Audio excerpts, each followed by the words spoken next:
Hey, it's Michael, and first of all, I apologize for the barren wall. I know a lot of people like the anime posters and the autographed ones, but we're doing some painting, so we have to put some stuff in a box. We had to rearrange the floor. Even my bag is a little fugly right now because we had to move stuff, but it's all good.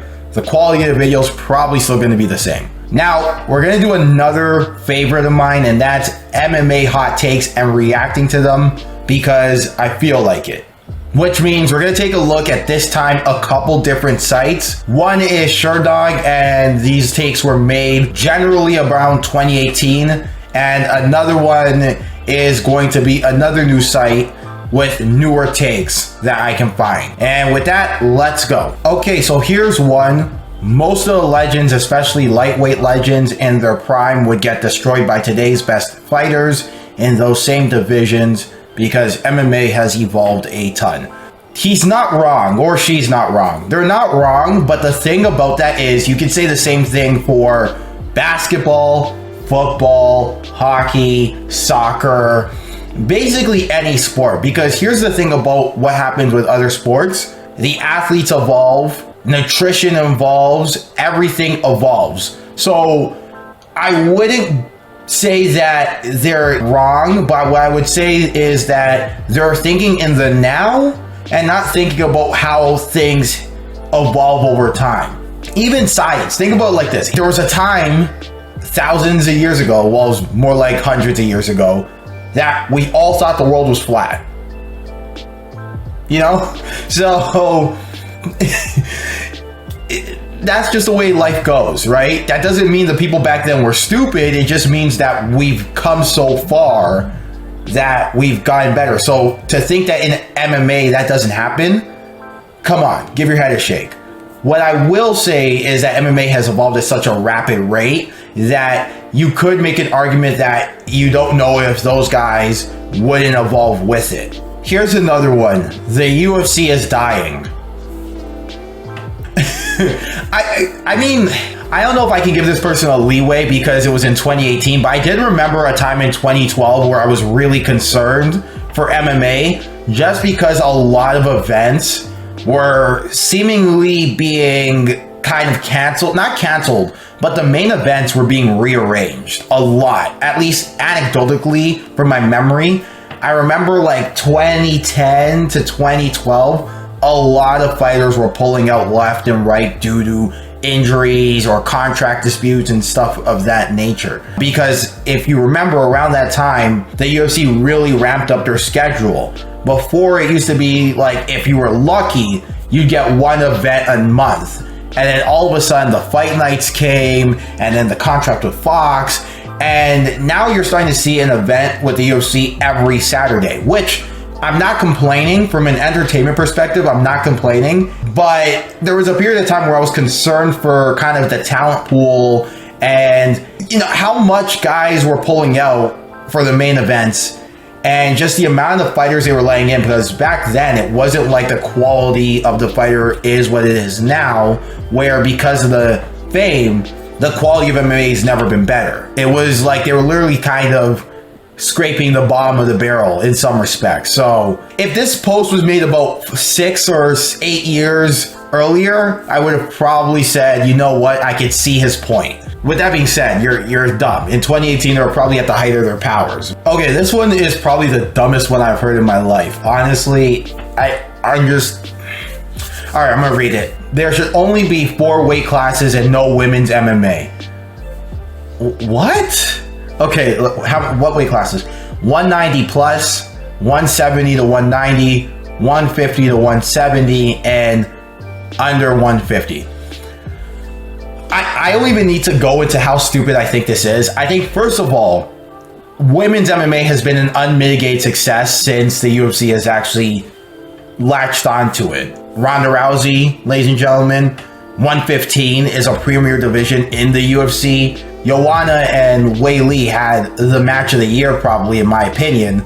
So yeah, no, this is dumb for the women's front. And the weight classes front, I think there should actually be more. I've always said there should be, first of all, a 115 class, And I think there should be 10 pounds maximum in between classes. So 115 to 125, so on and so forth. And then I think once you get to heavyweight, so 205 plus, maybe add a 205 to 235, but I'm pretty content with 205 to 265.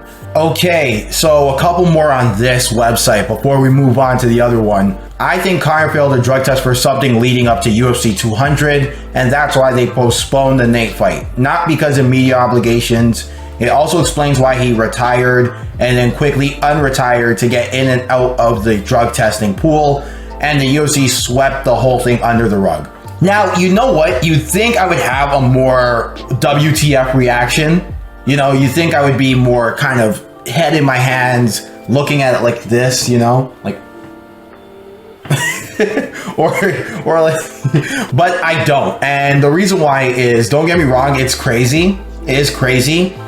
But considering the fact that the UFC once moved an event for one of their stars because there were picograms and a pulsing effect, and honestly, I don't know the science. It could be completely legitimate or not, but those type of things raise questions. And so when some guys get suspended for picograms in their system and some guys don't, and when some guys are hit hard by USADA and some guys it's a tainted supplement, you know, it tends to lead to this idea that there is a bias in the way the UFC treats certain fighters when it comes to drug testing. And I don't think that's the case, but it makes you believe it. It makes like, and that's the whole thing. So it's crazy. Don't get me wrong. It's one of those tinfoil conspiracy hats, but it's not based in bad logic. That's the whole point. The heart is in the right place. I can see the heart of this MMA hot take. Okay, last one. And I'm not mad at this one, but I think it is actually kind of hot takey and kind of weird. People overrate the strength of Jon Jones' record. Now, the reason why I'm not mad at this one is I've heard it before. I've actually heard it while I'm rolling. I've heard it while training. I've heard it from very smart people I've respected.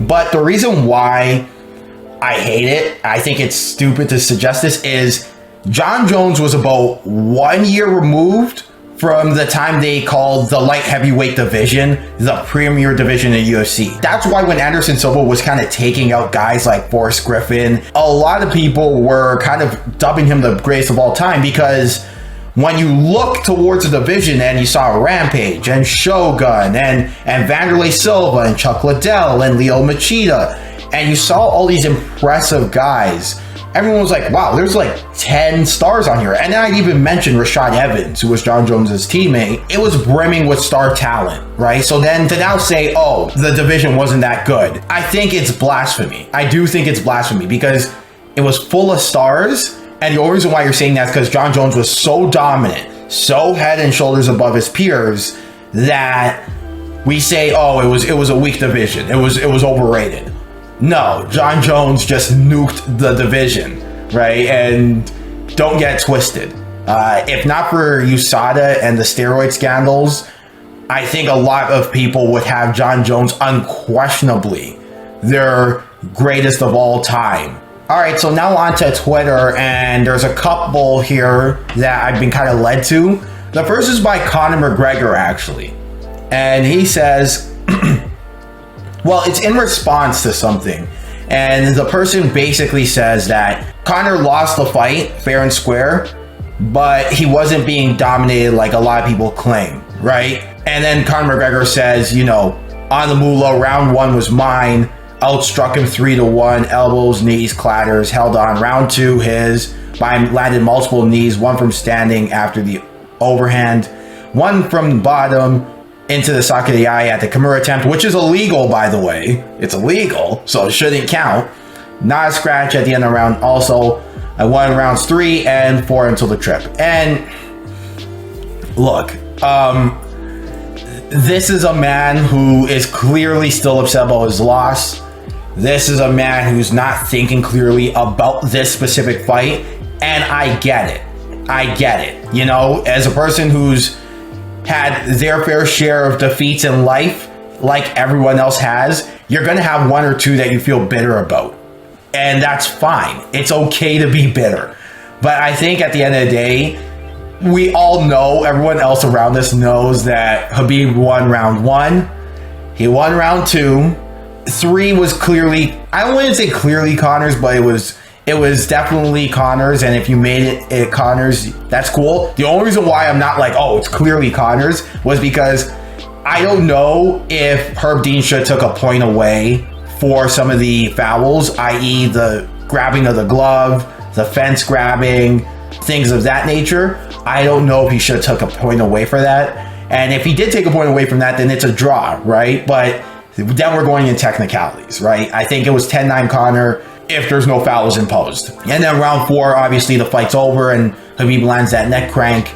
And yeah, but look, he lost fair and square. He tapped, he knows he tapped, it's over. And all Conor can do is just learn from it and come forward with it. But it's okay for him to be bitter. And I think that a lot of people get on his case and get on his back for being bitter about this fight. But I think at the end of the day, it's okay for him to be bitter. It is a hot take and it is kind of dumb, don't get me wrong, but it's okay for him to be bitter. And by the way, can we talk about Dominic Cruz and his hot takes during the commentary? And he's trying to win, he's trying to gas Khabib out, but he's taking shots, but they're not the worst shots he can take. He's covered up, and it just doesn't look good. He did not have a good night. I love Dominic Cruz as a commentator, but he had a real rough night. Okay, so the last one is in reference to the latest news, and that is that Leon Edwards has actually been removed from the UFC rankings due to inactivity. And this gentleman says they offered him fights, he turned them down, makes sense he's removed.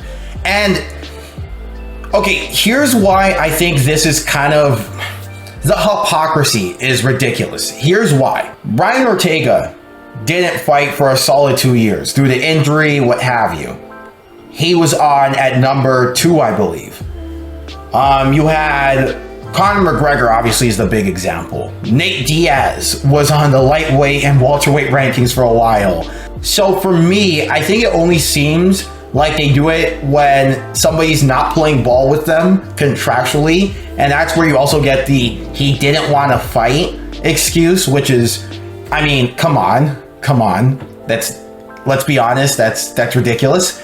And the excuse of like, well, Leon Edwards is at number 3. He should probably get someone higher in the rankings, but he's getting offers from Wonderboy who's at number 7. That doesn't make sense for him to do. And the only reason why everyone's mad is because everyone likes Wonderboy and no one likes Leon. If the roles were reversed and Wonderboy was at 3 and Leon was at 7 and Wonderboy said, well, no, it doesn't make sense for me, everyone would be on Wonderboy's side. So I think what ends up happening is we pick and choose when we want to apply the UFC rules and the UFC logic. And that's why, even though in theory this is probably really logical, to me it's probably the stupidest hot take in this list.